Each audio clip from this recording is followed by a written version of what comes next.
সকাল সকাল স্নান সেরে পুজো দিতে আসলাম। প্রথমেই সুন্দর করে পদ্ম ফুল ফুটিয়ে শিউলি ফুলের মালা গেঁথে নিলাম মা লক্ষ্মীর জন্য।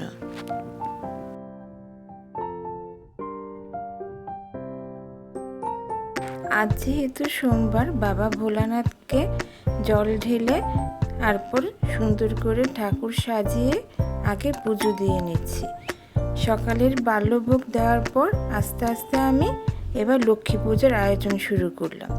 প্রথমেই মালপোয়ার জন্য মালপোয়ার গোলা গুলে নিলাম সুন্দর করে।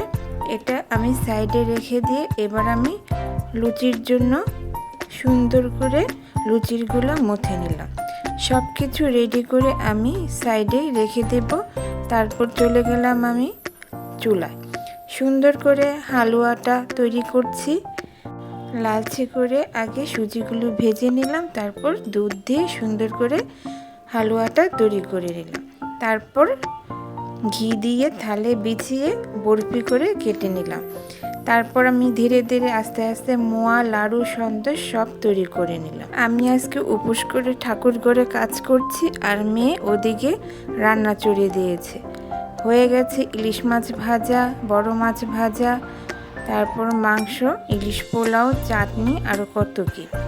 এইদিকে বাইরে কি সুন্দর বৃষ্টি হচ্ছে, উপাসটা গায়েই লাগলো না। দেখতে দেখতে মেয়ের সব কিছু রান্না তৈরি হয়ে গেছে। খাবার পরিবেশনের জন্য সুন্দর করে খাবার গুছিয়ে রাখলাম। এদিকে আমি ঝটপট ভোগের তৈরি করে ফেলেছি। ফল টল কেটে সব কিছু গুছিয়ে তারপর আবার চুলায় চলে গেছি। মালপোয়া, সুজি সব কিছু ভেজে এবার ঝটপট আলতা সিঁদুর পরে সুন্দর করে আমরা সেজে গুজে নিয়েছি। ঠিক সন্ধ্যের পর আমি পুজোয় বসে গেলাম। আমাদের বাড়িতে যেহেতু কাঠাম মূর্তি পূজা হয়, আর আমার ঘরে যেহেতু পিতলের মা লক্ষ্মী আছেন, আমি নিজেই উপোস করে ঘরে পুজো করে থাকি।